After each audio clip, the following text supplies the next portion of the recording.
নামাজ হলো সবচেয়ে বড় আকার। কিয়ামতের দিন সর্বপ্রথম বান্দার নামাজের হিসাব আমি কাছে নাম রাসূল বলেন আউয়াল মা ইউহাসাবু বিহি আ'আদু ইয়াওমাল কিয়ামাতি সালাত। কিয়ামতের দিন বান্দার সর্বপ্রথম নামাজের হিসাব। নামাজের মধ্যে জামাতের গুরুত্ব খুব বেশি। যে ব্যক্তি জামাতের সাথে নামাজ পড়ে তার নামাজের মধ্যে 27 গুণ বেশি নেকি আল্লাহ তাকে দান করে। আমি কি বলছি কিছু জানি না, বা কি আসলে বিষয় কিছুই জানি না। কেউ কোনো কথা বলবেন না, ঠান্ডা মাথায় কথা বলবেন। জামাতের যতগুলো গুরুত্ব, এর মধ্যে অত্যন্ত গুরুত্বপূর্ণ একটি বিষয় হলো জামাতের গুরুত্ব যতগুলো কারণ। একটা হলো জামাতের সাথে নামাজের গুরুত্ব, আরেকটা হলো ইমামের গুরুত্ব। কি বলছি ভাই? ইমামের গুরুত্ব। ইমামের এতটাই গুরুত্ব, ইমাম সাহেবের সাথে যদি একজন লোক নামাজ পড়ে, সে যদি কিছুই না করে শুধু আল্লাহু আকবার বলে শুরু করলো আর সালাম ফিরিয়ে নামাজ শেষ করলো, ইমাম সাহেবের সাথে নামাজের সাথে শরীক হওয়ার কারণে তার শুরু থেকে শেষ পর্যন্ত কিছু না করলেও তার নামাজের পরিপূর্ণ 27 গুণ বেশি কারণ হবে। নামাজের গুরুত্ব, ইমামের গুরুত্ব। ইমাম যদি অসুস্থ হয়, ইমাম সাহেব যদি এখানে বসে নামাজ পড়ায়, ইমাম সাহেব অসুস্থ থাকে, ইমাম সাহেবের এত গুরুত্ব, ইমাম সাহেব বসে নামাজ পড়লে মুক্তাদিরা দাঁড়িয়ে নামাজ পড়বে। সুবহানাল্লাহ। এটা ইসলামিক ল, এটা ইসলামিক ল। তো এই জন্য মাঝে মাঝে কখনো ইমাম সাহেবের ঠিক হতে পারে, হতে পারে, হতে পারে। আপনারা কেউ কষ্ট নিয়ে আমরা আপনাদের জন্য যে পরিমাণ দোয়া করি, কষ্ট করি, যে পরিমাণ দোয়া করি, গতকাল রাত 2টা বাজে, 1টা বাজে একটা ফোন আসলো। আমি সেই 4টা থেকে 1টা লাগাবো, বললো হুজুর আমার কাছে এত বসিস জানাবি তো। আমি আমার চেষ্টা করবো সঙ্গে বলে আমার বাসায় তার বাসায় 40 মিনিট আমরা অপেক্ষা করছি। বলে বসেছি গাছ করতে করতে আল্লাহ তাদেরকে ভালোবাসি।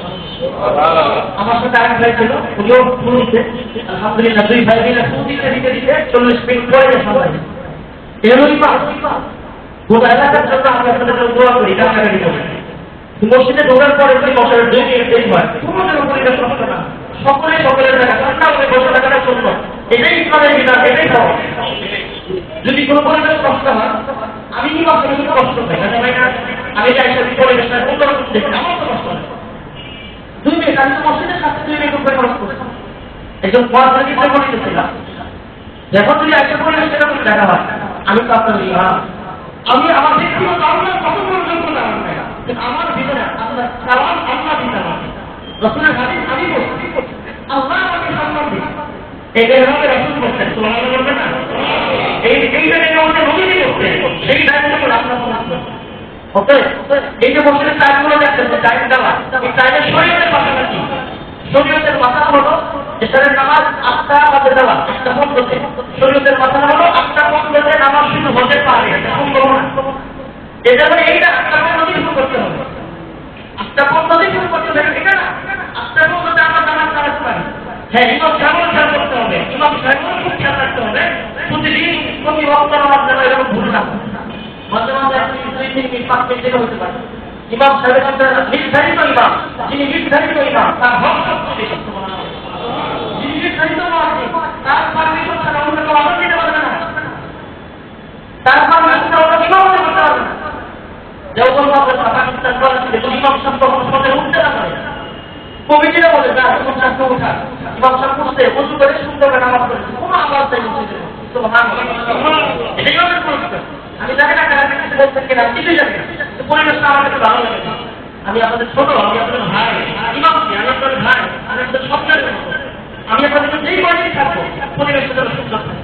দিন থেকে দোয়া করবো আপনাদের সবাইকে ভালো লাগে। পরিবেশ মসজিদে নষ্ট না করা, মসজিদে উচ্চ আওয়াজে কথা বলা, মসজিদে জোরে কথা বলা, অভিযোগ করে উচ্চ আওয়াজে মসজিদে কথা বললে আপনি মসজিদে ঢুকবেন হেফাজত করতে, চলে গেলে কথা নিতে এটা কি ঠিক বলো? ইমাম আপনাদের সকলের আখিরাতের জিম্মাদার, সুবহানাল্লাহ বলবেন না? সকল মুসলিমের ইমাম আখিরাতের জিম্মাদার, দুনিয়ার জিম্মাদারও আখিরাতের জিম্মাদারও। এই সকল মুসলিমের দায়িত্ব নিয়ে একটা ইমাম এখানে নামাজ পড়া, তার যদি ভুল হয় সারা মুসলিম বিপদগ্রস্ত হয়ে যাবে। অতএব আমাদের পবিত্রতা খেয়াল করে। আমি যেই ড্রেস পরে নামাজ পড়াই এই পায়জামা পরে আসলাম না। আমি নামাজ পড়ে রঙি পরে নামাজ পড়াই, ঘরে গেলে রঙি করি, মসজিদ আসতে পারে কেন? 100% পবিত্রতা নিশ্চিত করে মসজিদে আলহামদুলিল্লাহ 100% পবিত্রতা নিশ্চিত করে মসজিদে। আমার শরীরের মধ্যে বিভিন্ন মাত্র আমি চিন্তা করি এক অর্থনাবার পর আমি পরিবর্তন করি। কেন? আমার ভয় লাগে, এত বড় মুসলিম দায়িত্ব আমার থাকে। এক ফোনে যদি নামাজ আমার শরীরে থাকে সারা আমার সবাই আমার সবাই আমার দায়িত্ব। এই জন্য সকালে নামাজ চাই, দোয়া হচ্ছে এরকম পরিবেশ যদি মসজিদ দেরি হয়েই যায় আল্লাহ হচ্ছে মাফ করে দিন। যদি বড় বড় ফিসফিস করেন, রাগারাগি করেন, খুব চালাচালি করেন, তাহলে এই লোকের দিকে আপনি কেমন নামাজ করবেন?